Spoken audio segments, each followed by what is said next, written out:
রঙ্গনা দিয়েই দীর্ঘদিন পর পর্দায় ফিরেছেন ঢাকাই সিনেমার একসময়ের জনপ্রিয় অভিনেত্রী শাবনূর। ইতিমধ্যেই ছবির প্রথম লটের শুটিং সম্পূর্ণ হয়েছে। দ্বিতীয় লটের শুটিংয়ের আগেই নিজের আমূল পরিবর্তন এনেছেন এই নায়িকা। পরিকল্পনা ছিল ঈদুল আজহায় প্রেক্ষাগৃহে মুক্তি পাবে রঙ্গনা, তবে ছবিটির কাজ পুরোপুরি শেষ না হওয়ায় ঈদে প্রেক্ষাগৃহে আসেনি সিনেমাটি। এরপরেই পরিচালক আরাফাত জানান, বাকি অংশের কাজ শেষেই মুক্তি দেওয়া হবে রঙ্গনা।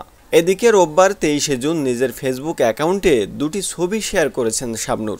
দেখেই বোঝা যাচ্ছে শরীরের মেদ ঝরে ফেলেছেন অভিনেত্রী, সেটাও সিনেমার চরিত্রের প্রয়োজনে।